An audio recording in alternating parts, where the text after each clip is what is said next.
MLS Aces Podcast. This is your host, Tom Sweezy. It is Jason's favorite month. It's October. It's sweatshirt weather. Jason, you're not wearing the I sweatshirt. know. I don't even have a sweatshirt on. It was a Bullshit. little warm in my apartment. We had a whole intro. It is the best month of the year. Also, we have MLS playoffs starting. So exactly. And to Jason. And there's just no relaxation time in between the decision day and games basically today for the listeners.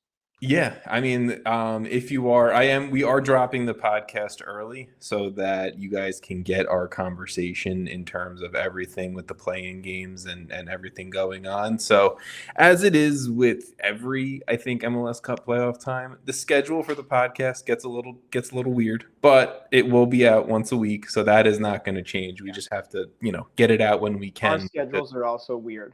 Yeah, I mean, look, we miss weeks again, not our full-time jobs. We will not miss weeks in the playoffs. No, this is the prime time. This is the fun time.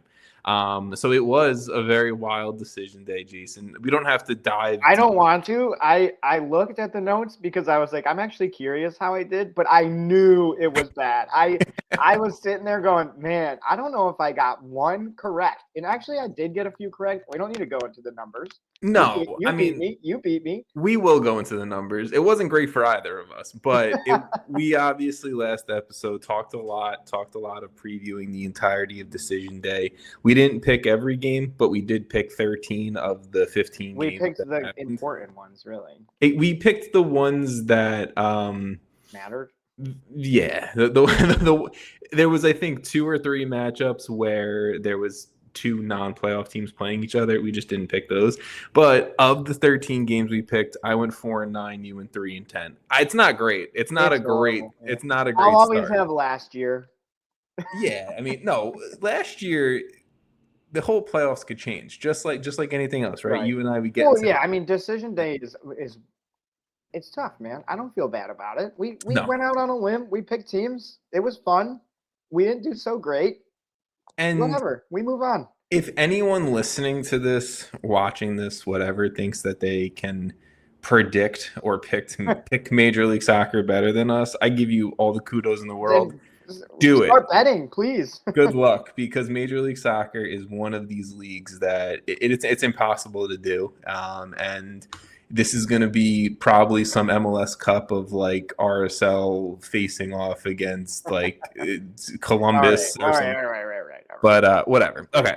You think RSL?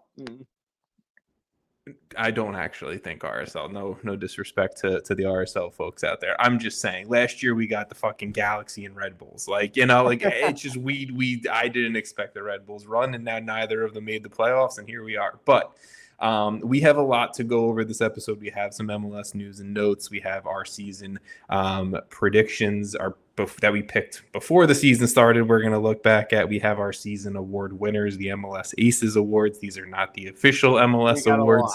We got a lot going on, guys. We are going to dive right in, Jason. So first and foremost, I mean, I don't think some of these news and notes are going to take us that long to talk about, but we got to say it, right? We cover Major League Soccer. So Atlanta United immediately, day after season ended for them, fire manager Ronny Deila after his first season with the club. The 50-year-old manager had 37 games in charge of Atlanta United with a record of 6 wins, 13 draws, 18 losses. They only won like one of their last 18 games or something like that. It was a complete meltdown shit show of a season for Atlanta United, for the money spent, the expectations, at what you, me, and everyone was saying about this club heading into 2025. And I'm a Ronny guy. He brought us our only MLS Cup right here, but it was a failure of a season by all accounts. I'm not going to sit here and say I still think that the hire was bad. I understand why you make the hire for Ronny Deila at that point, but it did not click. It did not go well with Atlanta United. I think it's sort of unfair to say it's a bad hire. Like, to your point, like, sure, in hindsight, would they do this again? Hell no. But like, if it did make sense, he is a good manager and has had success in MLS, like you said. I think given the talent on Atlanta, it's an absolute disgrace that they only won 6 games all season. This is way too talented of a team, and a lot of times they didn't even look competitive. So to me, this is a pretty obvious firing. But yeah, I mean, I don't think I can sit here and be like, oh, I think they shouldn't have done it because sure, in hindsight, yeah, it's great with the benefit of hindsight knowing the results. But like, You and I can't sit here and say like they shouldn't have done it. I don't think many people can. One, because I think the pedigree Deila brought in, yeah, but I think two, it's not like we were the only ones super hyping up Atlanta United in 2025. I mean, I still think this is a good team. Like, I don't know what happened. I don't know really overall what went wrong. A lot of things did go wrong. This team has zero defensive midfielders, no center backs. They had a 41-year-old goalkeeper. Love you, Brad Guzan, but they had a 41-year-old. Okay, but they spent a lot of money. They brought Almiron in.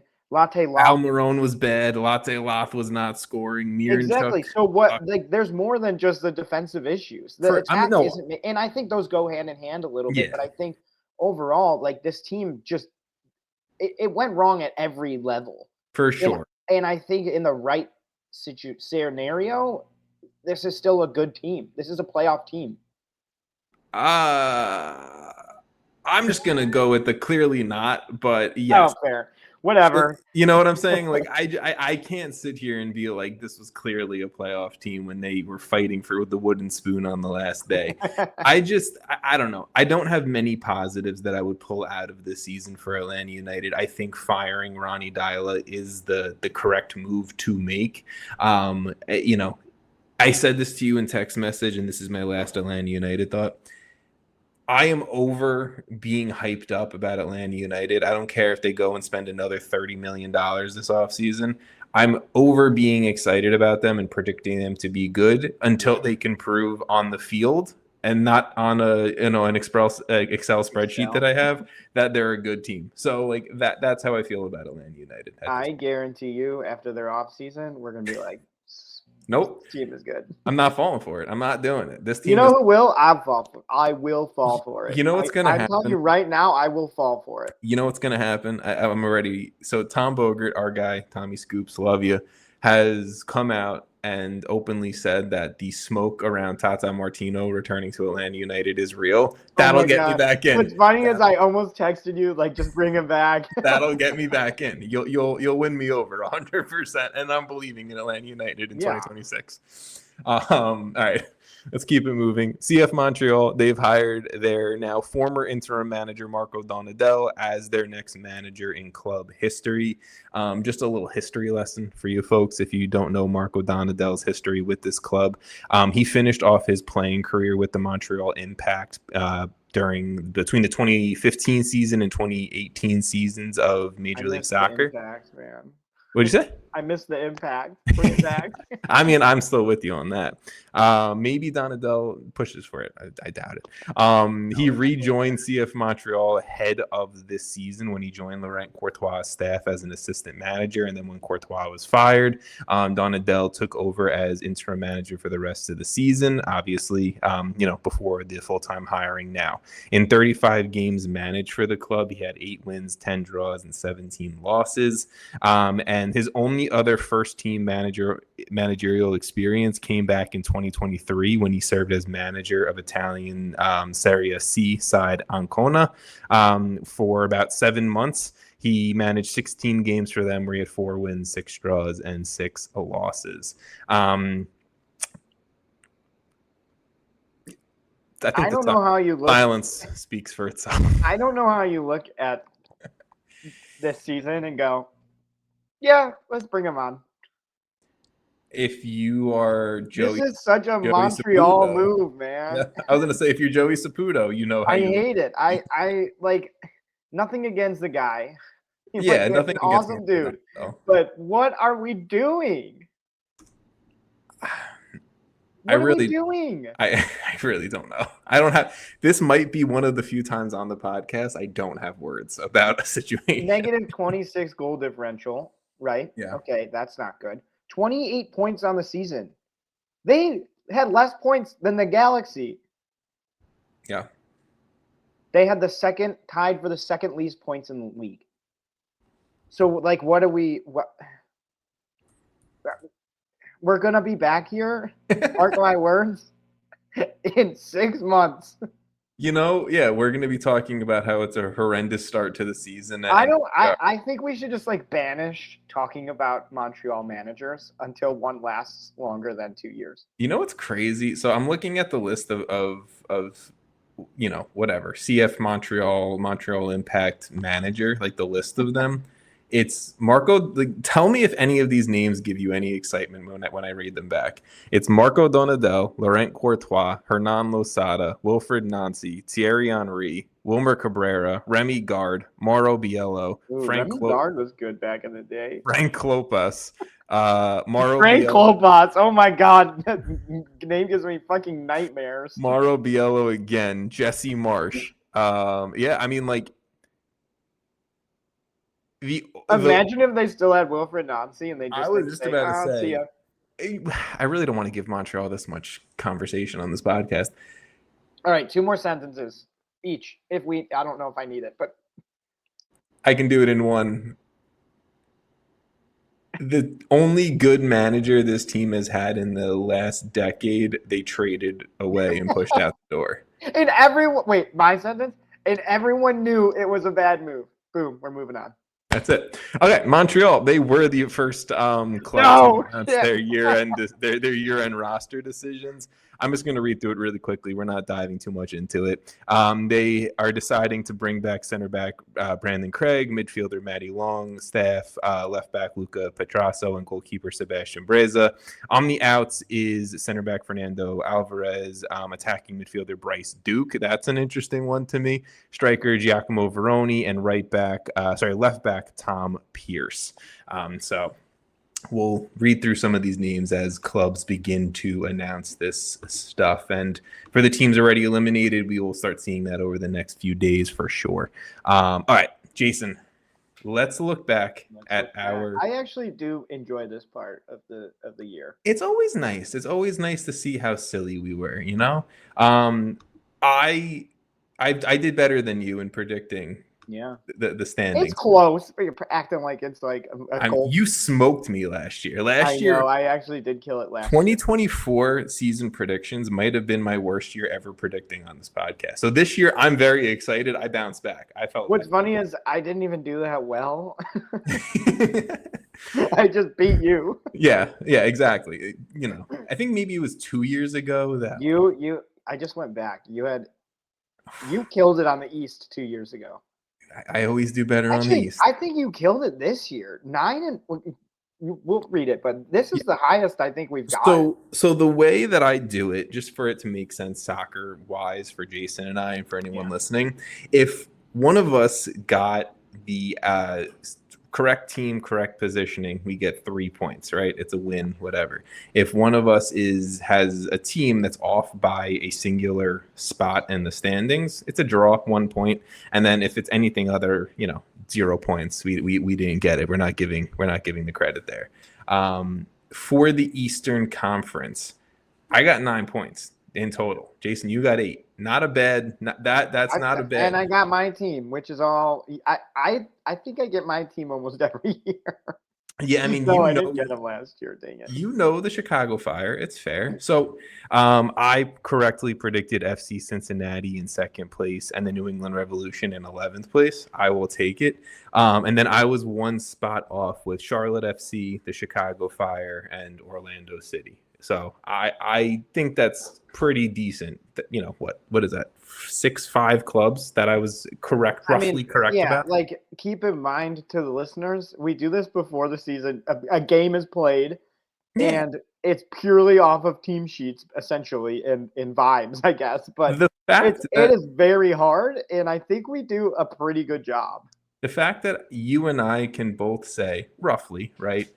We were correct about 1/3 of the Eastern Conference teams. I'll take it. Or one off, but I think one off counts. I think it's the right way to do it, considering how difficult it actually is. Yeah, for sure. I agree with that. Do you want me to read mine, or do you? You go for yours. I got Charlotte exactly correct in 4th. I got the Fire in 8th correct, and then I was 1 off with Cincinnati and 1 off with New England. Yeah, And we had, if we just went playoff teams, most of them Do we want to say who we completely got abysmally wrong in the Eastern Conference? Because I think, yeah, I mean, we both got Philly wrong, which we've talked about. yeah, Like Atlanta United, you had in second, I had in fourth. in No. Nashville, I think is the last like big one. Yeah, you and I were very off about Nashville. I had them in 14th. You had them in 13th. I The didn't know Red Bulls BJ probably. Callahan was a Sam Surridge whisperer. Yeah, I mean you're a big BJ guy, Jason. You know we We're talked about gonna that. do this every week. Oh my Talked god, about that last week. we're Keep getting bringing taken up off air. keep bringing up BJ Callahan. You know I'll just keep saying it.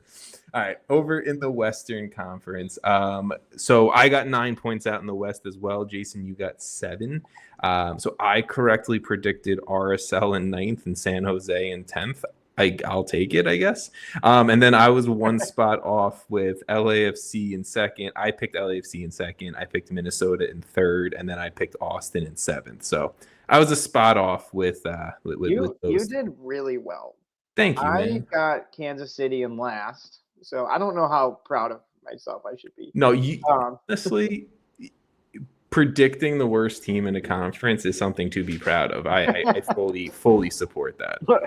I got LAFC exactly in third, and I got Austin one spot away in 7th. So we both Yeah, had that same. you and I had Austin. Pretty damn accurate. I mean, I feel like Austin is that like quintessential playoff / play-in type club right Yeah, now. But yeah, that's fair.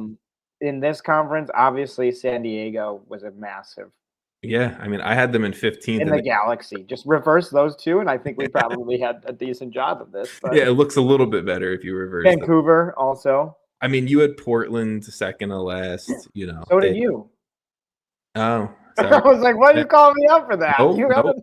You're 100% right. I mean, yeah, like, look, I'll take it. We had St. Louis pretty far off. I got 5 in each conference, roughly correct. I will take that. That's what 20 teams out of a 30-team league. I'll pat myself on the back there. Yeah, and then in terms of the trophies, we each got a trophy correct. I picked the Sounders to win Leagues Cup. You picked the Whitecaps to win the Canadian Championship. What'd you say?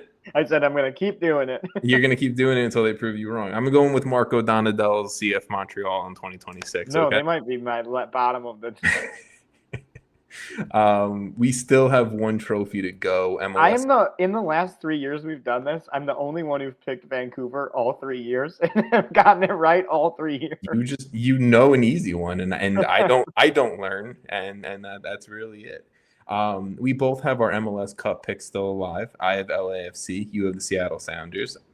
I feel like we can both feel pretty good about those too. I'm not upset with Hyun-Min Son and Denny Bouanga running around. Don't you worry. And then of the award winners, we'll tackle those when the actual list of awards. I was looking at this before though, and I think realistically, we each maybe have 3 that could be true. I think I definitely have 3. I think you definitely have 3. No, sorry, I definitely have 2. I could have 3. I think you definitely have 1. I think Zaha could win Newcomer of the Year. That's Andres Dreyer, 100%. Oh, that's a good point. Yeah. I think all you got is Messi there, buddy. I'm sorry. That's fine. Right. I don't think Dane St. Clair's winning goalkeeper of the year. 100% he is, and I'll tell you exactly why. Because we're gonna roll right into our MLS Aces Award picks for this year. So I have to pull up my notes on here. So I hope it doesn't actually mess anything up. But we have our 4 award winners, and so I'm just looking at notes. Jason. These are what we chose. Yes, this is the MLS Aces Awards. We have people who we respect. It's players, it's national pundits, it's obviously Jason and myself. It's previous MLS. Put us at the end. It's previous MLS Aces hosts that also vote in this. I like to get as big of a pool as I possibly can, just for a little inside peek for the listeners. I do a preliminary vote and then break it down to the final to the final ballot, and then this is where we get our picks from. So Jason, are you ready to? Because I don't even think I've told you. You but haven't, and honestly, I forgot all my picks already. So it's totally fine. You'll be surprised just as much as everyone else. So I know we said we were going to argue the manager of the year a little bit. I'm making an executive decision, and the MLS Aces manager of the year goes to the Philadelphia Union's Bradley Carnell. So I wasn't ready to really go to bat for that one, so I'm glad. Well, I'm giving it to you. I'm giving it to you. So that's totally fine. It's the right pick. Come on. Given where they started, it's the right pick. There is 3, and I said this to you, there's 3 managers that I think realistically could have won it. Carnell was one. It was Jesper Sorensen for the Vancouver Whitecaps. And then it was, blanking. San Diego's manager. Varas. Yeah, Mikey Varas. Sorry, Mikey Varas. But yes, those 3, I think there's an argument for those 3, and that's it. My vote was for Jesper Sorensen, but I'm okay with giving it to the supporters. Look, I agree with your 3. I just think, and I'm not always the guy that's like, supporter shield, give it to him. I just think in this scenario with Philly and literally not a single person thought they were going to be even close to the playoffs. Yeah. But that's fair. That's we agree. But that's why I say like Mikey Varas deserves a shout. It was the best expansion season ever. Yeah. The second team ever to win their conference in an expansion year. They had the best season on the road in MLS history in terms of wins, most road wins in an MLS season. Like Mikey Varas deserves a shout. Jesper Sorensen with what he did. I know, right? This is MLS specific. It isn't involving other competitions, but Sorensen in terms of winning the Canadian Championship, making the Champions Cup final. They tied the San Diego on points in the Western Conference or whatnot. Like, I think those 3 are just clearly it, and I wanted to give those 3 their love in this conversation. Goalkeeper of the year, the Uncle Sam Nelson goalkeeper of the year, Jason. You're not going to be happy. Well, I'm not unhappy. I love Dane St. Clair, but I will say in the final ballot, only 2 goalkeepers received votes. You are the only person that didn't vote Dane St. Clair. That's and again, crazy. the people who vote on this are current players, former players. All right. I was wrong. I'm just going to say it, Jason. But this is also our goalkeeper because, again, it makes sense. Goalkeeper of the year is also team of the season, MLS Aces best 11 goalkeeper, Dane St. Clair from Minnesota United. I mean, the underlying numbers speak for themselves when you look at Dane St. Clair and the season. Obviously, Minnesota had a little bit of a tail off towards the end. I think your vote, I'll just call you out. Yours was Christian Kalina. It's 100% fair, and I'm not going to. I think he single-handedly won them some games. I think I will say he was not like amazing in the beginning of the season, but he's literally part of the reason why they honestly, one of the main reasons why they have a home playoff game. Yeah, I think that's fair. I think the same argument is for Dane St. Clair. Yeah, I mean, with Minnesota as well, but it is what it is. Yeah. Okay, the Daryl Grove Defensive Player of the Year, the MLS Aces Daryl Grove Defensive Player. I think I voted for someone off Philly. You did, and just want to give the shout out and the love to the late great Daryl Grove, former host of the Total Soccer Show. Very famously talked about his days as a men's league defender, and that's why we honor the MLS Aces Defensive Player of the Year to Daryl Grove. The Defender of the Year, I'm not sure if this was the Union center back that you voted for because both Union center backs. I know this was it was tough to pick a Union any defender. There was 3 players that finished in the highest voting, and the winner is Jakob Glesnes. Yeah, for it the is. I'm almost positive I voted for Glesnes. And I voted for Makanya, the other center back. I mean, you can't go wrong in this scenario. It was the best defense in the league by like a decent amount. There's the only argument that I think is the reason why there was a third center back that received a high amount of votes was just right. Like if there's 2 strong center backs on the team, like they're going to split the votes, so someone else is going to get it. I will say that other center back, the center back. So Glesnes is one of the center backs on the MLS Aces Best 11. The other center back that I'm gonna list when we get to it is the third center back that I'm talking about. It's not I'm McConaughey. curious if it's the one because I don't think I voted for 2. I definitely didn't pick 2 Philly. I picked Glesnes, I think, in the 11, but I didn't. I think I know who you voted for, and I think it is. But we will get to that. So far, there's 2 hints. I think it was Tristan Blackman. We will get to that, sir. So far, there's 2 hints or 2 best 11 players announced: St. Clair and Jakob Glesnes. Finally, the MLS Aces MVP for the 2025 season, and I'm gonna definitely say it is the one for the MLS awards as well. It is Inter Miami's Lionel Messi. I mean, this one was like it should be harder than it is, but not that shocking. It wasn't hard. I mean, especially with the hat trick at the end of the season. What are we doing? So I liked this stat when they did the MLS. I was watching MLS 360 just to kind of have all the games on rotate a little bit. Lionel Messi has only scored 2 hat tricks in his career in Major League Soccer. Both have come on decision day. So the dude just knows how to put on a show right before the playoffs. Is pretty much it. I didn't realize that. So there is your third member of the MLS Aces team of the season, and now it's time to give it to you guys. So we do a playable formation. We're not doing 16 wingers and 3 strikers, which makes it really, really, really, really hard. I do my best to tweak it, right? Let's just say so. When I put out the voting, it's a left back, 2 center backs, a right back, a D mid, a central mid, more of an attacking mid, wingers. I like how you do it. I just think when I get to attacking mid / wingers, it's even strikers, especially strikers this season, tough. I do it this way. If let's just say a central midfielder doesn't get enough votes, let's say you're a central midfielder, Jason, and you got 1 vote or 2 votes and you were the highest vote getter for that position, but there was a third winger that got 8 votes. I mix the formation around as much as I can to put the 8 vote guy in over the 2 vote guy. So just the example there. But here is the best 11 according to everyone who voted in the MLS Aces season ending awards. So Dane St. Clair in net. Your back line is left back Kai Wagner of the Philadelphia Union. Center back Tristan Blackman of the Vancouver Whitecaps, center back Jakob Glesnes of the Philadelphia Union, and at right back Andy Nahar of Nashville SC. Your defensive. I missed that one. I'm trying to do the. No, you got. So I'll tell you. I got 3 of those. I'm pretty sure I did Wagner. Blackman. No, you did Nahar, Glesnes, Blackman. Oh. You voted. Who did I put? I think you voted Jordi Alba at left back.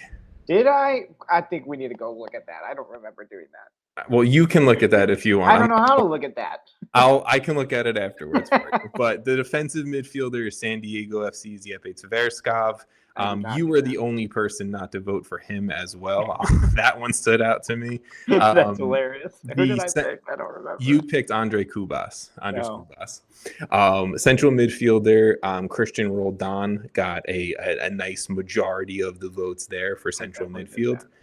And then for attacking midfielder, Evander from FC Cincinnati rounds out the midfield. We'll get to definitely, I think, the one player that got cut from this team that deserved it. There's more than one, but you get it.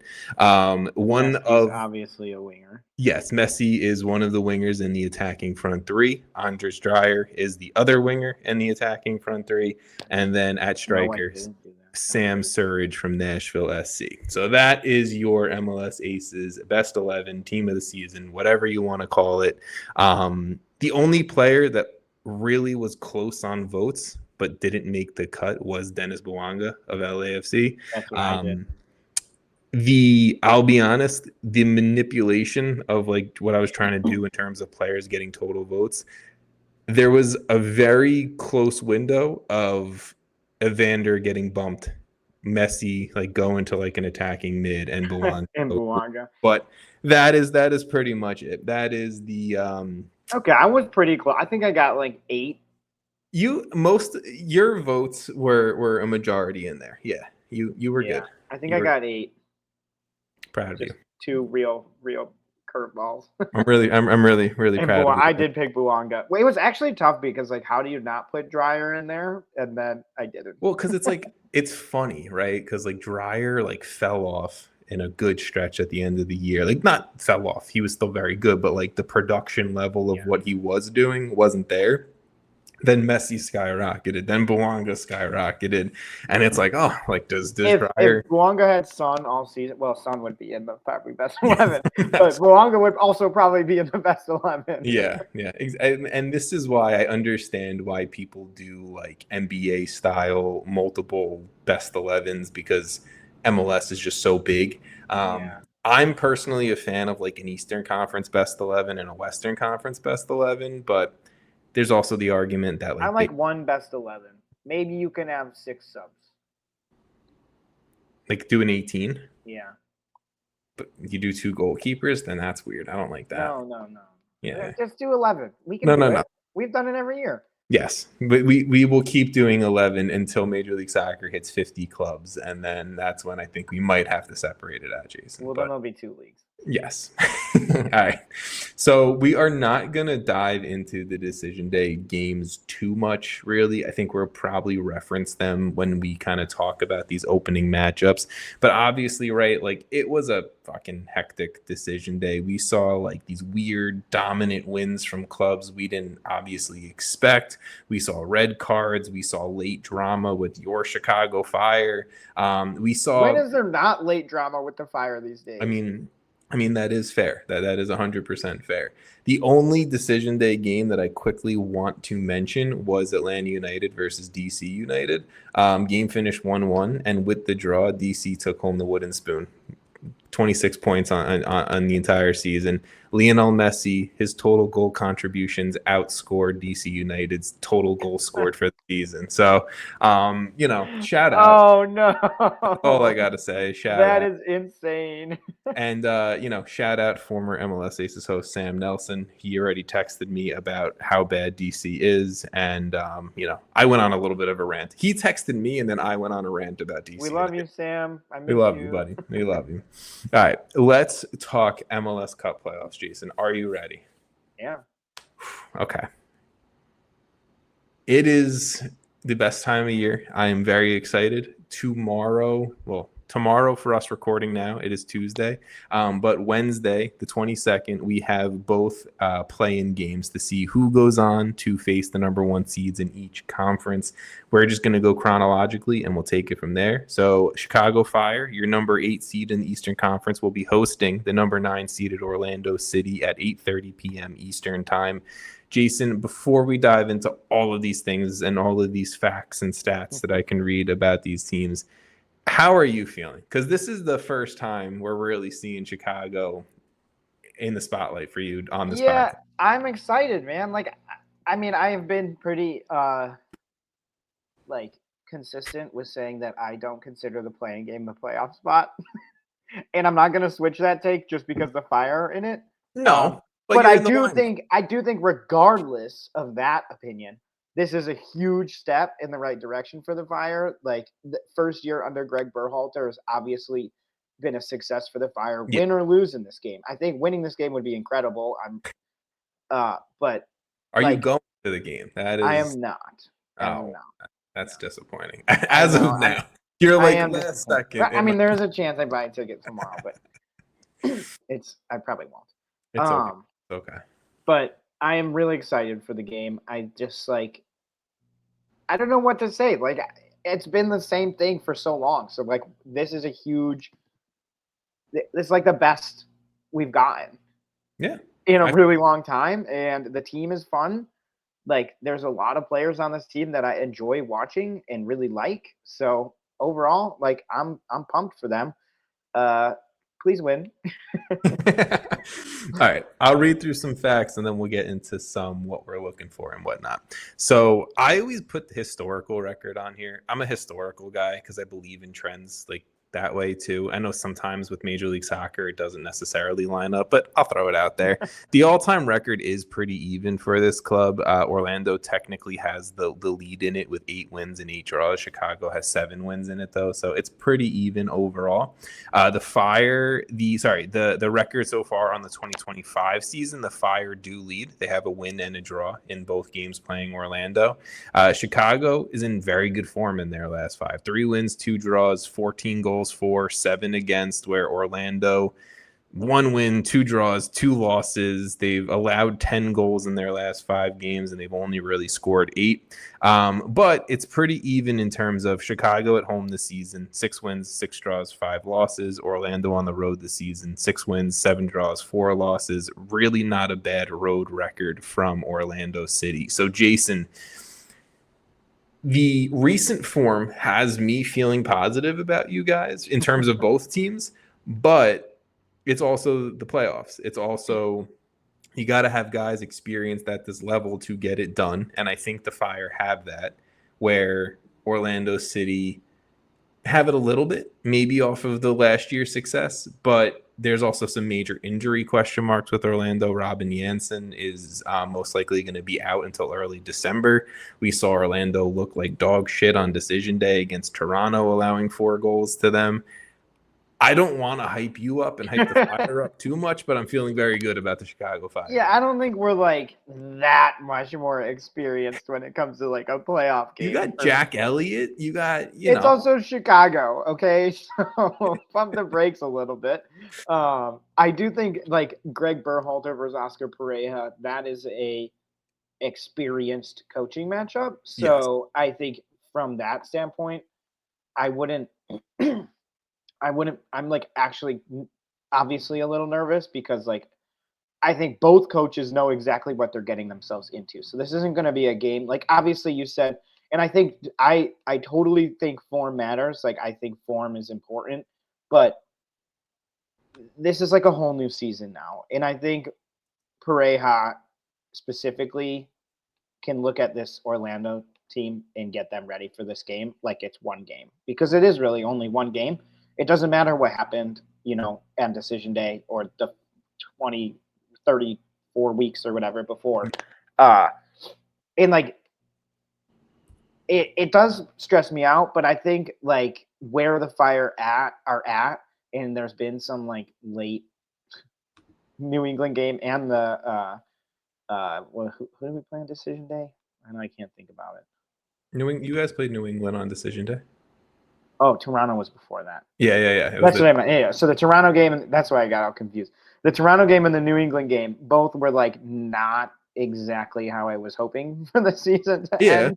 And so, like, I mean, it was 2 draws, but it was like sloppy a little bit. But I don't know. This team's confident. I think there's big names on this team, like you've mentioned, like Jack Elliott's been in big games. Jonathan Bomba's been in games. Hugo Kuipers has been in games. Even Tom Barlow's been in some big games, man. You can't bring Tom Barlow. I know. I didn't think I would be saying his name. But, okay. I will just say I'm picking the Chicago Fire to win in this game because of the season form against Orlando, the recent form. Yes, it's been the last 2 games have been a little messy. I think you guys defensively have issues, and if I were to sit here and say my only cause for concern would be those defensive miscues and those mistakes. Jack Elliott is fantastic. Chris Brady on his day is great, but you can't always have a goalkeeper on their day. You know what I'm saying? So you can't rely on him to make every save, right? Yeah. Like you have to have those good defensive shapes and everything throughout a 90-minute match. And I do think home, like I know you read the home and away records and they're not like significant in terms of wins and losses, but I do think it matters in this scenario even more. Like I agree. Traveling, they all played on Saturday, so having to travel. Can Orlando do it on a cold, rainy day in Chicago? I mean, that's it, man. Come on. It's going to be windy. I'll tell you that much. I will just say, right? So, like, I think just as much as I have my defensive concerns for you guys, I have my major defensive concerns for Orlando City even more. Obviously, you have a ton of players in form in terms of scoring. Zinkernackel's been amazing lately. Kuipers has been amazing lately. Duncan McGuire and Martin Ojeda on the other side have been scoring and getting on the score sheet a ton. I think this is going to be like a 5-3 kind of game, in my opinion. Like, this is going to be one of those long, please no. like shootouts. But I do think this is going to be one of those games where, regardless of what team has a lead, if it's the 85th minute, there's probably another goal. You can't bet if it's a 2-0, 2-1 game in the 82nd minute. There's a goal coming. That's it. That's period. If this was like 2 months ago, I'd be a lot more scared. Well, because Orlando City's fallen apart in the last 2 months. Yeah, I mean, Orlando City, I thought was like going to get a home playoff game, and here we are. They're not even hosting the play-in. I'm going to pick the Fire because obviously, like, I shouldn't have to explain myself here. I would be disappointed if you picked against your team. I really would. We're also home. Like, why would I pick against the Fire? No, can't do it. Well, I mean, I might have to if they do win this game. No, whenever I go New York City till I die. That's fair. That's fair. That's fair. All right. The other play-in game, your number 8 seeded Portland Timbers hosting your number 9 seeded Real Salt Lake at 10:30 p.m. Eastern on Wednesday the 22nd. I'll just go into this one since we don't really have any personal draws to it, I guess. I didn't think the Timbers would be in this game, but here we are. The all-time matchup is even for this one as well. 15 wins for each club with 12 draws in there as well. 2025 season, RSL holds the record with a win, 1 draw, 0 losses. It is an ugly recent form for both of these teams, really.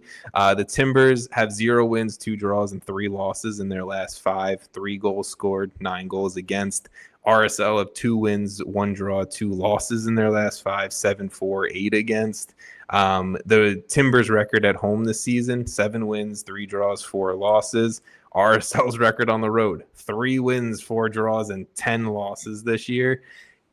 This is going to be such a bad game that I don't. Part of my brain instantly is like, oh, RSL on the road is taking this. And then I saw RSL's road form this year, and I'm like, yikes, can't even feel good about that. I don't know how I feel about this game, Jason.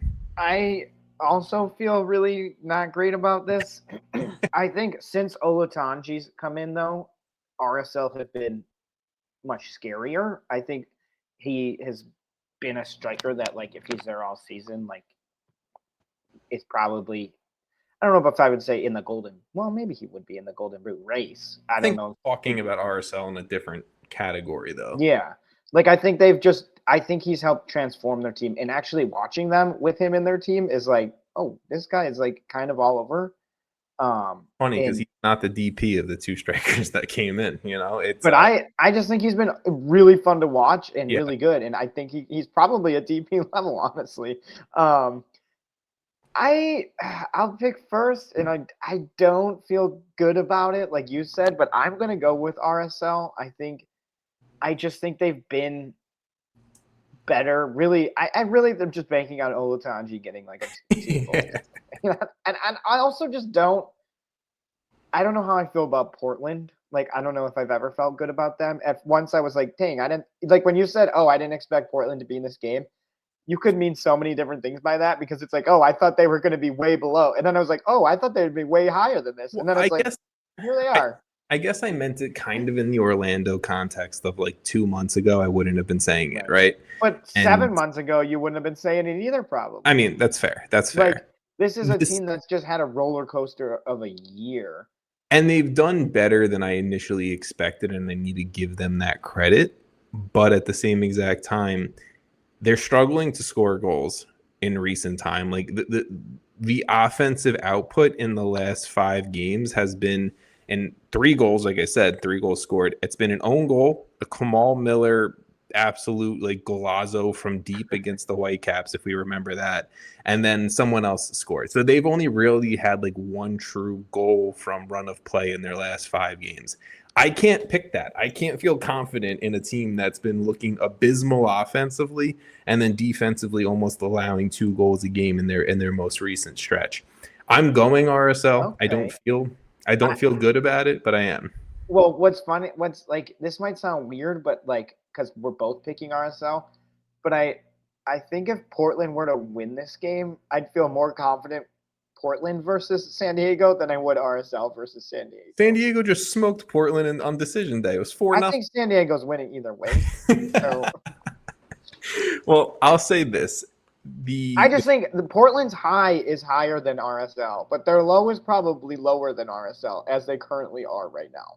That was a lot of words there. And it's probably wrong, but I think I agree, but I it's don't. how I feel about it. That's fair. Hey, you tell me how you feel. But the other big blow for the Portland Timbers in this game is they're going to be without center back Finn Sermon, who got injured in international duty.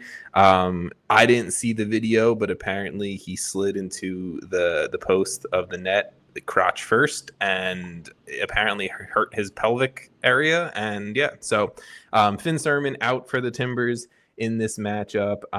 My hope for RSL, if RSL were to be like the Atlanta United of last year, is like Diego Luna comes back from USMNT camp like feeling good, right? You have Xavier Gozo is coming back from the U20 World Cup feeling confident, feeling good. Olatunji is scoring. He has 3 goals in his last 5 games, and that alone is just kind of like enough fun offensive creative pieces to like do some damage and take this game. That's my thought process on RSL. But I'm aligned. thank you. I appreciate that. All right, let's get into the other playoff matchups because we're gonna potentially go 3 for 3 here. it doesn't stop at it doesn't stop Wednesday on the playing games. We go straight into Friday, October 24th, the real MLS Cup playoff start. Number 3 Inter Miami will be hosting number 6 Nashville SC in a decision day repeat, I guess. Yeah, a repeat of the decision day game in which Miami pretty much dominated Nashville. All time, Miami does hold the record with 7 wins and 5 draws in their matchups. Nashville does have 4 wins. Miami has won the 2025 season record with 2 wins. Miami in their last 5 games, 3 wins, 1 draw, 1 loss. Nashville in their last 5 games, 2 wins, 1 draw, 2 losses. Miami, they obviously will host the first game since they're the higher seed. This is also the 3-game series of Major League Soccer for people who don't know. No extra time. Games go straight to PKs. So Miami will be at home for this first game. They have a home record. It's not first to 2 wins either, right? It's not like best of 3. It's you play all 3. No, it is. It's first to 2 wins. First to 2 wins. Right. It's like I remember something from last year that was weird, and it's first to 2. It's like because it's just not aggregate. It's just like, yeah, it's not aggregate, so that is also definitely something to note. Not aggregate. Thank you, Jason, for calling that out. Miami has a home record of 11 wins, 3 draws, and 3 losses on the season. Nashville on the road, 5 wins, 3 draws, 9 losses. I do think, Jason, we're about to go 3 for 3 on picks here because. Yeah. It was an absolute murder on decision day in Nashville. We don't need to say that many things here. Like with Messi playing the way Messi's playing, I don't know how you can realistically pick against this team. Especially so do you want to pick just the game or the entire series? I think we should pick the series. I think picking I'm fair. That's fair. Kind of like a cop out. That's totally fine. Well, it's like then you can like, I'm going to switch my pick kind of series-wise, you know? Yes, and I think that's fine. So I do agree with you whether we're talking the game or the series, right? Like Lionel Messi has 10 goals. I'm talking the series either way. Sure. Yeah. I'm just saying specifically at home, it's not like Miami is an easy victory whatsoever. You have Messi. You have Lionel Messi, who has 10 goal contributions in his last 5 games. You have everyone else who's been absolutely dominant. The defense the last like 2 or 3 games has actually looked somewhat competent. I'm not I hate it too because I love talking shit about that defense. I mean, it's not like world beating defense, but it doesn't need to be when they're putting up 4 goals a game. That's exactly the point. So for the series, I'm picking Inter Miami. There has been no real sign from Nashville that they are able to slow down Lionel Messi. and everyone else, but pretty much Lionel Messi. And they've never really been able to show, whether it was Gary Smith or this season, that they can slow down It's a bummer, man. I Messi. really like this Nashville team too. Yeah. Messi has 10 goal contributions in 5 games. Yeah. Alba has 7 goal contributions in his last 5 So games, which you're is, literally getting like 3 goals. Like you have to score 2 to 3 goals to even compete. yeah. And look, they can do it. You have the guy who finished 3rd in the They Golden. could do it if they aren't defending for the entire game. And that's the thing is the I think, to be fair to the conversation of Nashville here, the only way that I really see them doing it is if Walker Zimmerman is fully back healthy, which he hasn't been all season long. He can be the best defender on Nashville that he should be, right? And hopefully help slow down, because you're not stopping Messi, but hopefully help slow down Messi, because if you slow him down, everyone else gets slowed down with it, type of deal. So you're doing your best, right? Like bend, don't break defense, containment, like type of deal. Just And go watch that Seattle versus Miami game 100 times. yeah, I mean, that literally, you just somehow get Obed Vargas on. That's what I was gonna say. And then also just change players. That's it, right? Look, it's probably unfair that we're not giving Nashville any shot in this conversation, but That's why I feel like I feel bad that we can't like talk Nashville up, because I think their season's been incredible and they've been really, really fun and good and a good team. But I just think with the way Messi specifically is playing, it's like how could I like consciously pick against him? I agree. The only thing that I was going to say that might be a benefit to Nashville, but also might hurt Nashville, is there's a chance, right? That schedule maybe. Well, no, I'm saying there's a chance that if Nashville win a game in one of the first 2, which they would have to right, like make it a 3-game series, there's a chance this team plays each other 4 games in a row, and that maybe they figure something out. I'm also going to give the credit. That could go both ways. Messi could go, now I really know what I'm doing. Or, you give the best player of all time 4 games in a row against the same team. He's going to figure out how to beat you every single time. So that could either benefit or hurt Nashville. To be honest, I think that was more of an argument for Miami. Like, I see where you were going with it, but I just think when you have a guy like Messi, Suarez, like Jordi Alba, Busquets, like these guys are they have played in insanely high level games to give them a team 4 times in a row. I just don't see how they're like. I feel like that's an argument of how are they losing, 2 of the 3. Yeah. Or 2 of the 3. Yeah. I guess then the only argument I can come up with is, again, the team figures out some way to contain Messi. Sam Surridge and Hani Mukhtar go off in the offensive form they've shown all 2025, and you win in a shootout. Like you win, again, we're talking the Chicago-Orlando series or game. I'm talking a 5-3 type of game, but you got to do it for multiple games, and good luck, like Inter Miami are a much deeper team than Nashville SC. And I think, right, like you're going to see Sam Surridge get his goal. You're going to see Hani get his goal contribution. You're going to see Messi get multiple goals. To me, it's like, who's going to be the other person that steps up? Is it like a Baltazar Rodriguez or a Segovia or a Jacob Schaffelberg that's going to like be the other guy to get the contribution? You know what I'm saying? But we're both picking Inter Miami. Is that correct? Yep. All right, we will talk Philadelphia Union versus whoever when we know who the whoever is. For Jason's sake, he's hoping it's the Chicago Fire. For, I guess, my pick's sake. So that game, we'll have one game. Do we want to pick it? No, that's not fair to us. We'll pick it when we know who the opponent is. Or if you want to say. I mean, it does change based on who wins the playing game. My pick. Okay, so I was gonna ask, does the opponent against the Philadelphia Union matter to you? I'm picking the Fire if the Fire win. Okay, so I'm worried because I think their defense is really scary. I think our attack is probably the strongest part of our team. So I think like that. I don't know how we stop them from scoring too many goals though. So I could see those games. I think every Fire game at this point might be a high scoring game, but I guess this is my thought process for the podcast. We're either going to pick Union or we're going to pick winner of Fire Orlando series, and we got but that was my point. That's not how if Orlando wins, I think Philly wins. Well, then we can't make the pick now. I think we either have to go with whoever is going to win the play-in game. How about this? We wait till tomorrow night or whatever, Thursday morning, and then we just make our picks, texting each other. Sure, and then I'll throw a caveat in there in the beginning of or at the end of the episode.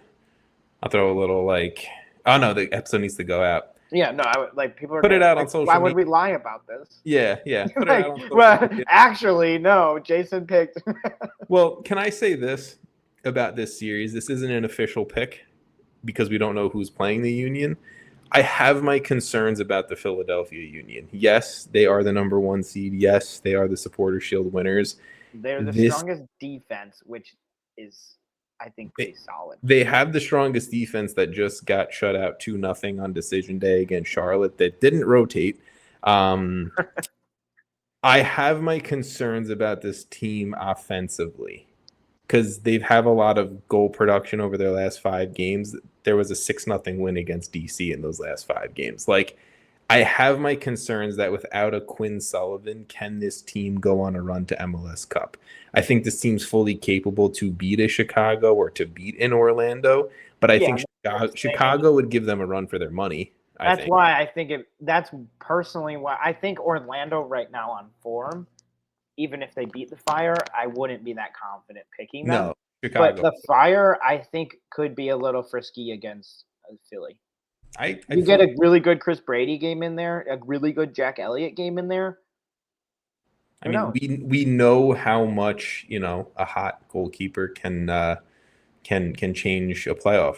I think Bradley Cardinal's a really good coach. I think Berhalter maybe is a bit more experienced. Ooh. Well, neither have won an MLS Cup, but right. We will see. But I think that's a good combo about the Union matchup there. All right. Yeah. So we'll pick. I mean, I'm basically making my pick. I mean, we're saying it, right? That I'm telling people that if the Fire win, if you're listening to this and the Fire win tonight, or you're listening to this and the Fire win last night, or whenever you're listening to this, I'm picking the Fire to win versus Philly. If the Fire lose, I'm picking Philly to beat Orlando. There. You know what? I'm going Philly the entirety of it. Just for the sake of us having different picks, but like I said, I think the Union can get past Orlando or Chicago. Look, the Union very well should get it shouldn't be I think they could because they're the number 1 seed and this is a play-in game at 8 versus 9. They 100% will be and should be favored. Right. Fully agree with you. Yeah. All right. Sunday, October 26th, we have the number 2 seeded Vancouver Whitecaps versus number 7 FC Dallas. Another rematch of a decision day game in which Dallas got the job done. Yes, was it a red card early for the Whitecaps? Yes, but Dallas still went out there. They got the job done. They got the win in Vancouver. And it will now play a little bit of a trickle effect, similar to Miami, Nashville, where there's a chance these teams face each other 4 games in a row. But it's actually a crazy you couldn't predict that. No, right? I mean, it's fun. These series, I think, are going to be extra interesting because of that element. But the all-time matchup against for these two teams, Dallas holds the all-time record with 13 wins and 9 draws, but Vancouver's right there with 11 wins in this all-time series. For 2025, they each have a win, so the season series is split. Obviously, like I mentioned, Dallas picking up that win only a few days ago on decision day. The Whitecaps in their last 5 games, 2 wins, 2 draws, a loss, 10 goals for, 7 goals against. Dallas in their last 5 games, 3 wins, 1 draw, 1 loss, similar goals for and against with 10 for, 7 against. Vancouver at home this season, 10 wins, 4 draws, 3 losses, one of those losses being to Dallas. And then Dallas's record on the road this season, 5 wins, 8 draws, 4 losses. Jason, this one's a fun one. This one is going to be fun. How was this even a competition 3 months ago? And now it is. I mean, I went against Dallas wholeheartedly on our Decision Day preview podcast. And that was because they didn't have Logan Farrington and they didn't have Petar Musa. because both were out due to suspension. Now they have those dudes, and Petar Musa's been in crazy form. They have those dudes back now for a complete series against the Whitecaps. I know the Whitecaps were down a man. I know, but like I think Dallas makes this a series. Maybe I'm believing too much of the hype and I'm just not using my brain. But I think Dallas's form is skewing the way I think about this game because outside of like a small dip, I'd say for Vancouver, which happened after somewhat of a Champions Cup hangover type situation. yeah, This team has been so significantly, that's not the word, consistently good that like I'm going with Vancouver in this series. I just think, and that's nothing like I think Dallas actually has like after they got rid of Lucho is obviously transformed for the positive, which is crazy. But it is true, and it yeah. seems to actually not be that crazy. But No, I was saying it's not that crazy. But my point is like I think this team is so much better than where they were even 2 months ago, 3 months ago. But I just think that with Vancouver, they've been consistent for a really long time. Like there's a reason they hit 63 points on the season. There's a reason they have 66 goals. You know who has more goals than them? Only Miami. And that like that's it.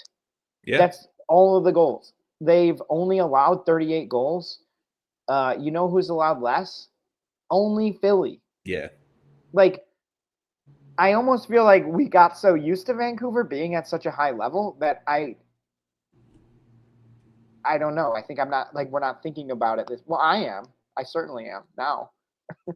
But like you're telling me the second best offense behind Miami, which has Messi on the team, and the second best defense behind Philly, but only by I think like 3 goals. I think the crazy 35 to 38. So 3 goal difference. Yeah. In allowed. The crazy part to me is like the Vancouver Whitecaps back line has been such a mess all season long. Highest goal differential in the whole league, by the way. And the defense has still been so good, right? Like they lost Ranko Veselinovic and Sam Adekugbe to season-ending injuries. Tristan Blackman has been out for so long. And then they've had, like guys step in like Matias Laborda, who is going to be missing a game, red card in the decision day game, obviously mentioned that. But like they've had like Bilal Halbouli, they've had Ralph Prizo drop back into center back, and it's just been next man up, and it's been such a strong, good mentality. And then Thomas Mueller stepping in and having like a ridiculous goal contribution record in the short amount of games he's also having like another guy that has played and been in massive games. Like it's like having a second coach on the field. For sure. And so to stick with Vancouver, I'm going to pick them as well. I don't absolutely love it, but I'm not absolutely sold is what I actually think I am. Okay. And I'm not saying they will win. I think actually I think it hurts Nashville that they now have to play Miami. I think it helps Vancouver that they now have to play the team they just lost to. I think the only thing that hurts Vancouver in the repeat games is they didn't have to face Petar Musa. And I mean, Petar Musa, in terms of strikers in Major League Soccer, is one of the best, and I think had a comparable season to probably like just behind Sam Surge of like a Hugo Kuipers and Petar Musa type of conversation. To me, right, like Thomas Mueller, he can be the game winner. Sebastian Berhalter has been fantastic all season long. If you can get little pieces of Brian White and Ryan Gaul back healthy, yeah, the Whitecaps are gonna do it, and I think offensively can keep up with anyone in Major League Soccer. Also, a best 11 center back on this team. Yeah, if he's playing. I mean, that's also, like that's the thing. Tristan Blackman he was very good for a very long time. But he has to get back onto the field. And if he does, I mean, Tristan Blackman, again, we saw what he in Champions Cup. He'll be a game changer, yeah. He's a game changer for sure. Just for Dallas though, right? Like I'm I'm really not easily sold right now that Vancouver is gonna like walk past them. I think I know that Dallas has been much better lately, but doesn't like the away and home records kind of make you pause? Like even the it does. home game that they're gonna get, I'm not like Vancouver's away record is good, like genuinely good. It does. Like The they have the advantage and in both, home and away. Well, I wouldn't say they would have the advantage away, but like record wise, they have been better away than Dallas has been at home. for sure, and And I look, think this is like tale of two Dallases, I guess. But and I think that's maybe the only reason why I'm having my doubts is I yeah, think that the newer Dallas, the post Lucho Dallas, has a hot Petar Musa, has Christian post Cap. Lucho Dallas is probably actually I don't know if they're that much higher in the West, but they're higher in the West probably. They for sure. Oh no, 100% higher. The only other player that I know I've said like the same three names for Dallas a ton, but it's true because that's how dominant they are offensively. Is Sam Sarver. He had a assist in Dallas's win on decision day. He has 2 assists in their last 5. He was a call up from North Texas SC. He's had a great season in MLS Next Pro, and he's proven it at the MLS level in his short run so far. So I wouldn't be surprised if Sarver is all over the field as well in this series. But I'm going with the Whitecaps. I'm just saying I think Dallas deserves a shot of a conversation for sure. All right, Sunday, October 26th, we have the other number 1 seed matchup, San Diego FC versus whoever, either the Timbers or RSL. I mean, we don't need to dive super deep into this one. Are we both going San Diego? I have a strong feeling we both are. Yeah, San yeah, Diego. San Diego. All I right. think this one is. I think the benefit of the matchup here, like I think San Diego's better than both West teams by a significant amount. I mean, it's literally 20 plus points. You Roughly. have a team that's fantastic on the road. You have a team that is the best in the conference. You have a team that has a MVP caliber player in Anders Dreyer, and you have a team that if they play the Timbers, they just dominated the Timbers in Portland 4-0 on decision day. So there's not much that's really separating either team from me out there. I think this is the next one's one of the most. Actually, the next two are really, really good matchups. Monday, October 27th, number 2 seeded FC Cincinnati versus number 7 seeded Columbus Crew. We have a hell is real rivalry in the MLS Cup. We wanted this. We asked for this. And thank you, Columbus, for doing it. And everyone else. Thank you to Chicago for also allowing this to happen too, Jason. Okay. The all-time matchup. That was unnecessary. Columbus leads the all-time matchup with 8 wins and 6 draws. Cincinnati has 4 wins in the all-time matchup as well. Columbus leads the season series with a win and a draw. Cincinnati's been hot in their last 5 games, 4 wins and a draw, 10 goals for 10 goals for, 4 goals against. And then Columbus in their last 5 has struggled, and we've spoken about that a bunch on this podcast. A win, which was on decision day, 2 draws, 2 losses, 7 goals for, 8 goals against. Cincinnati have been good at home, and Columbus have been pretty, average on the road all season long. This is a tough one. Is it? I'll say why I don't think it is. It's just because we get to throw a rivalry name at the top of this doesn't mean all of a sudden I think this series is going to be like unbelievable. Personally, I think it's Cincinnati, and I think it's Cincinnati pretty easy. The Crew have not been. The Crew they beat a Red Bull team on decision day. Other than that, when was the last time they had a good win? I don't disagree. I disagree with the fact that I do think it being hell is real does make a difference. I think it makes a difference because we got this last year. Right? Yeah, but it was a much better. Was it last year? It might have been 2 years ago. It might have been 2 years ago. But regardless, either way, if we're talking the last 2 years, Columbus have been better the last 2 years than they were this year. Columbus is definitely not in the form to really be excited about for this matchup, especially with Cincinnati and the talent and power they have on the team. Where I think Columbus has like a little stronger is obviously I mean I think the coaching is similar, but I think Wilfred Nancy is, when it comes to playoff time, a different animal. He gets his team to a different level. You pound that drum, and I love it. I don't disagree, but I love that you bring it up every time. He's so good, man. I'm Yeah. still like that. Plus, just I think Yeah. playoff experience. There's Yeah. a difference. There's definitely a difference. Nancy's won it. Nagby's won it. You have Morera. You have a lot of guys who have been there and played and won big games.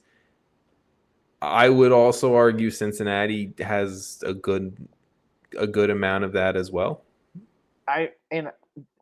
So I'm just simply saying this is tough. I'm not giving away who I'm picking just yet. Well, I'm just saying I don't think just writing it off saying that Cincinnati is going to beat them pretty easily. I don't feel like that's fair to what Columbus is at their best. And obviously they're not at their best, but that's going to be my point, is we haven't seen them at their best in a while. We haven't seen them at their best in a long time. But if there's any time for them to be at their best, it's going to be in these games. Like, that's fair. Would it surprise me at all if this Columbus team came out on is it Sunday or Saturday? Monday. On Monday, and was a completely different team than we've seen for the last month? Not even a little bit. Like, I'd be like, okay, he got them ready for this game. They got into the playoffs. They got their guaranteed playoff spot.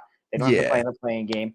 And now they're completely ready. I mean, sure, if we saw the decision day form Columbus Crew, it wouldn't completely shock me. I just think Cincinnati is not the New York Red Bulls at the same exact point too. You know, like this is a team that's allowed less than a goal a game in their last recent stretch. And they score it in bunches. And also, well, that's the thing is, right? Like defensively, Defensively, this team's fantastic. They've been fantastic all year long. The biggest thing that's been the missing piece for them is someone who's going to consistently put it in the back of the net. Evander dropped off scoring. Denke dropped off scoring. He was injured for points. They bring in Brenner, to the point of what you were about to say, 4 goals and an assist in his last 5 games. Yeah. Which is unlocked. Like seamless transition, right? Which is also, like, I think allowed Denke to get more opportunities. And Denke, I don't think those Columbus games were with Brenner involved. No, I don't think so as well. So, look, I'm not writing off Columbus. I actually heard you say it'll be pretty easy for. Okay, then I'm gonna double down. Cincinnati wins in 2 games.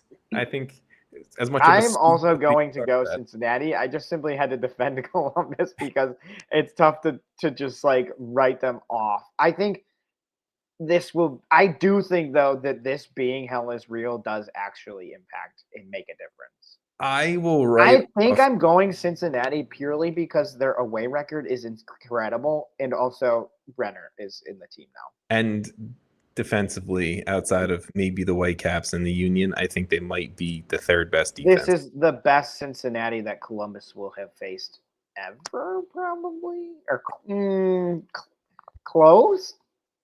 No, it's up there. It's up there, but this isn't the best Cincinnati. I can't say that. No, this is probably at least like the Brandon Vasquez, Brenner, that Lucho, that Cincinnati was the. They had the points. They won the Supporter Shield, didn't they? Yeah. The Supporter Shield winning Cincinnati was a much better team than this, but this is still much better. Is a bit of a stretch. Okay, moving on. Monday, October 27th, we also have number 4 Minnesota. The listeners are like, shut up. Versus number 5 Seattle Sounders.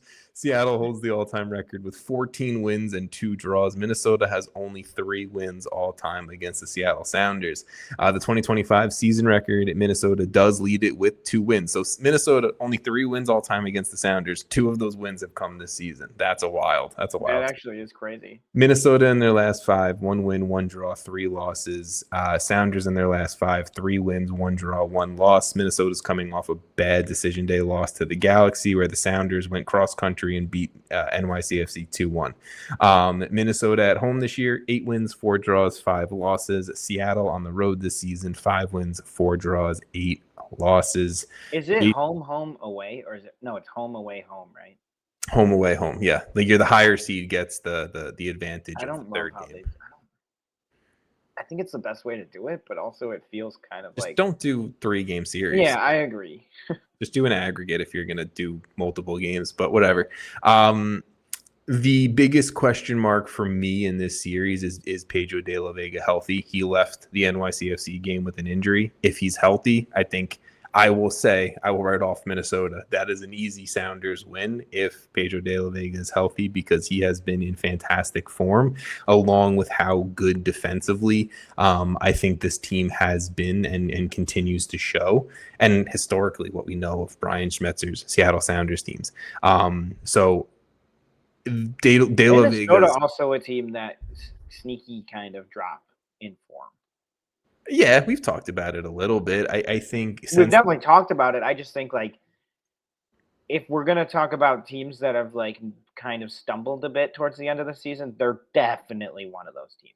Like, we talk about Orlando, and I don't think they've been on the same, like, dive as Orlando have, but definitely there's been one. Well, it's Taniolo Asseyi got sold. It's Kelvin Yeboah is out for the season. You have to have someone put the ball in the back of the net if you want to win games. And now you're going up against the Sounders team that is really good at allowing teams to not score and have shown out in most competitions that they've played in this year, including the fucking Club World Cup against some of the best teams in the world. Against Their Paris, record's also 10-1-6 at home, so that one home game they get is gonna matter. And historically, the Sounders. I mean, if the Sounders win the first game, I think this is a 2-game series. But I'm picking the Sounders either way. You have Obed Vargas, who has maybe been the best young player in the entirety of Major League Soccer. You have Christian Roldan, who, Michele Giannone, friend of the pod, said best number or best midfielder in all of CONCACAF right now. And I believe it and I love it. And he just had a great game with the USMNT. You have Jordan Morris back healthy. Jackson Reagan and Yaimar are a dominant center back duo. Like, you just have this consistent Seattle Sounders dominant, strong team.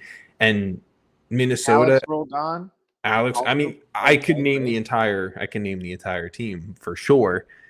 I'm just saying, I think you have all of these consistents and provens and everything we know about the Sounders and big game moments. And then on Minnesota's side, you have talented players, but you have a lot of new guys. You have a lot of guys who aren't there, who were there during the success of the season. And I just don't have much faith in Minnesota that they're going to get it done over a 3-game series. I also picked Sounders before the season, and I'm going to stick with that. And I think they will be an MLS Cup.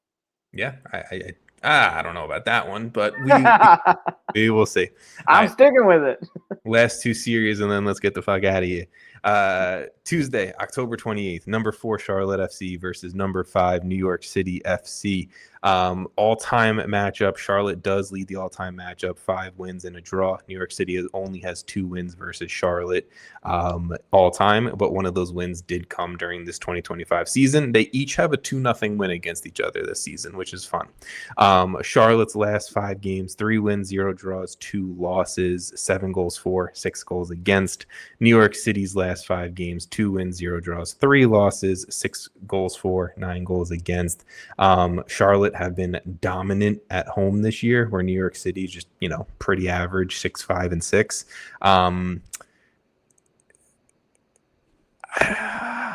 It's really difficult to hype myself up to prove it to myself, you, or anyone watching or listening to this, that I think New York City is going to do it.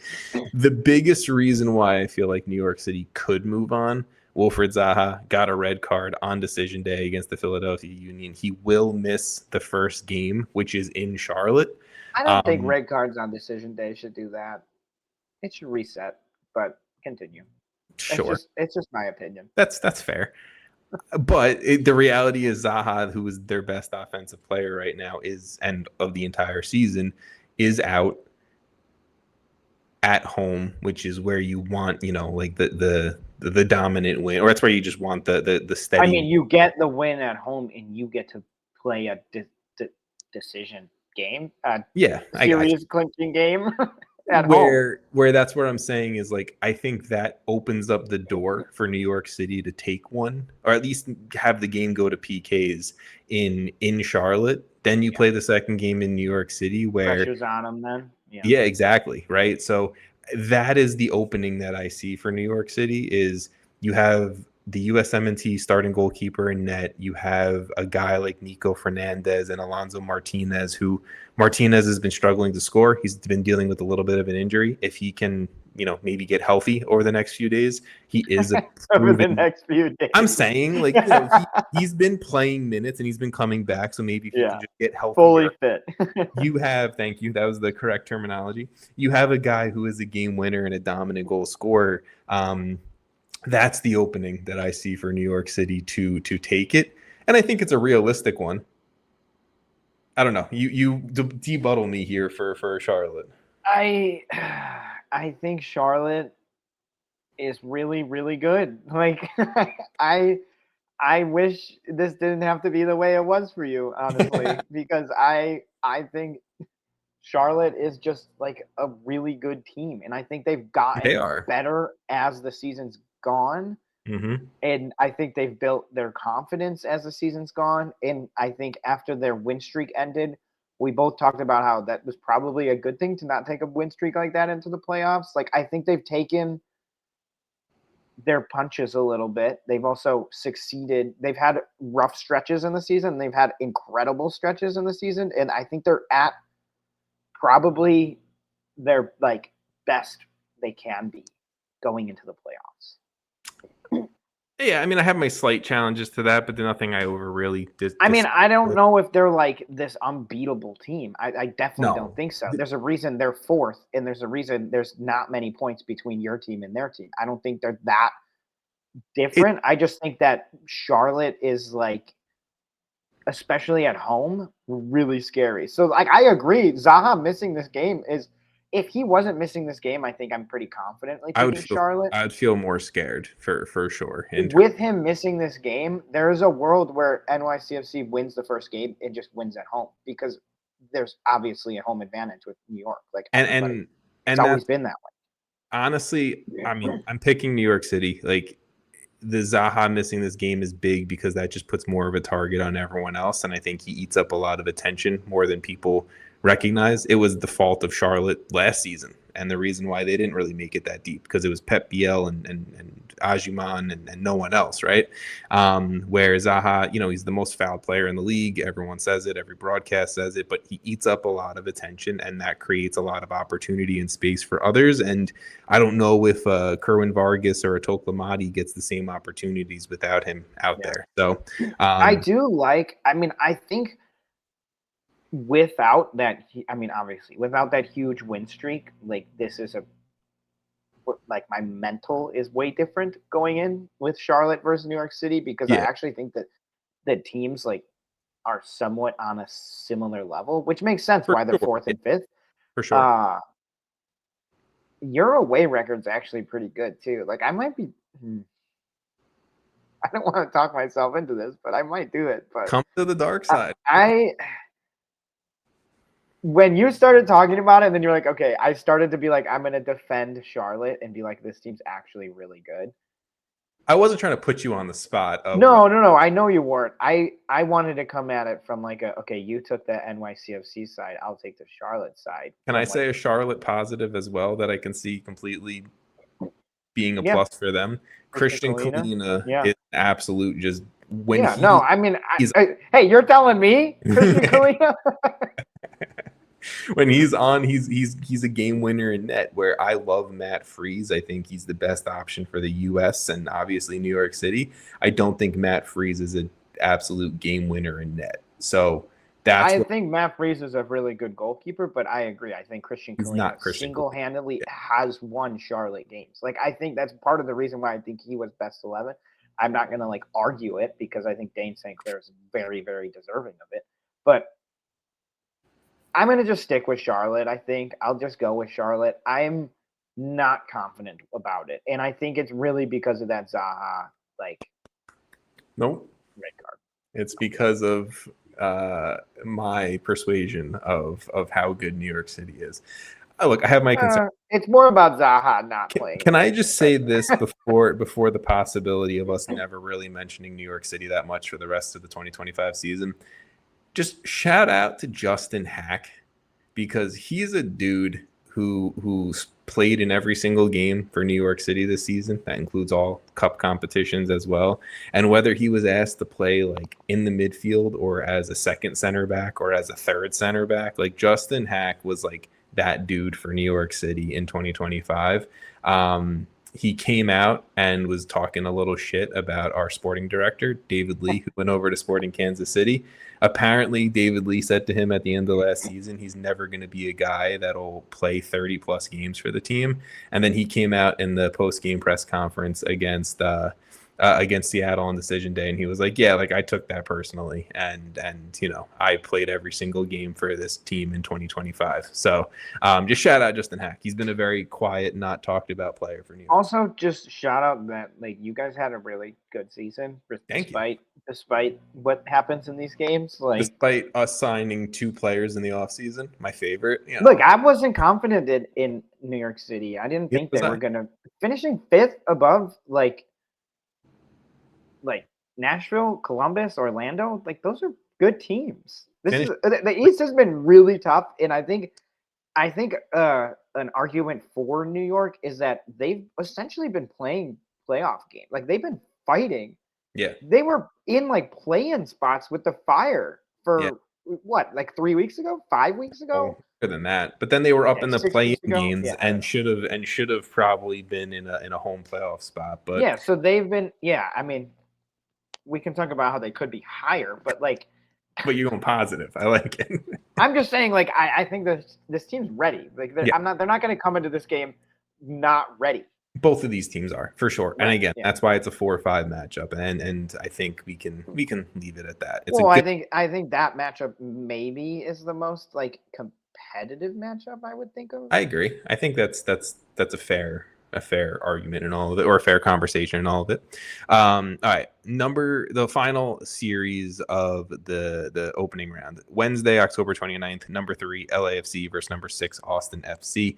All-time matchup, LAFC leads with 7 wins and 2 draws. Austin has 4 wins in the all-time series. Austin does lead the season series with 2 wins. They just won 1-0 a few match days ago on a late Owen Wolf winner.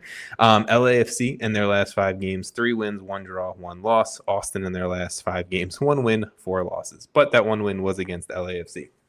LAFC's record at home this season, 11 wins, 2 draws, 4 losses. Austin's record on the road, 6 wins, 1 draw, 10 losses.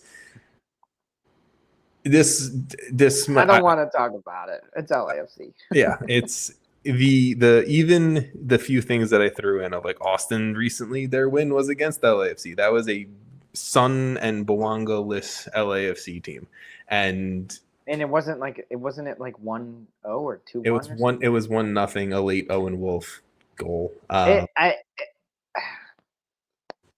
I'm sorry, but it's like just go listen to any podcast this season, and you'll know why we just went LAFC without much discussion about it. Austin just lost the U.S. Open Cup final. Austin just they've had their moments where it's like, wow, maybe they're kind of putting it together. But I'm sorry, against any real competition, Nashville, now LAFC, Austin has not showed up to be a team of the same caliber. And I think it's a good year 1 under Nico Estevez, and I've said that before on this podcast, but LAFC is a different animal. Steve Cherundolo knows how to win in the MLS Cup playoffs. This is his final season, playing it for him. You have Denny Bouanga on a heater, Heung-min Son on a heater, and defensively, this team has been fantastic even since Aaron Long got put on the season-ending injury list. Yeah. It's LAFC in this series, and I don't have a doubt about it. And if I'm wrong, it's because Owen Wolf went on his own fucking heater, because he's been the lone bright spot for Austin FC in my eyes. I like this could come back to bite me, but I would be absolutely amazed if Austin win this series. I agree. They may take a game, right? That happens. I sure, but they're not taking 2 games from LAFC. Like how many goal contributions? In 2 games, how many goal contributions does Heung-min Son have? Dude, I literally could see it being like 5.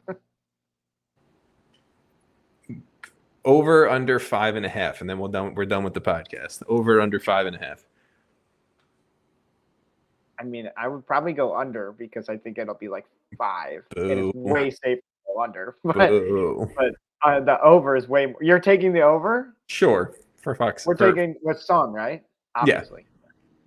I'll go over 5.5. You're going under 5.5. That's it. That's how we close off the podcast, is a little friendly wager. Jason, thank you so much. Everyone, it has been a fantastic MLS regular season. Our podcast, we are not done. The postseason is here. So make sure you tune in every single week. Stay subscribe, rate, reviews, all that fun stuff. Follow us on social media so you stay up to date and have conversations with us as these games are going on. And we will talk to you guys next week when we know a little bit more about who's moving on and who's not. So Jason, thank you, man. I appreciate it. Thank you guys for watching and listening.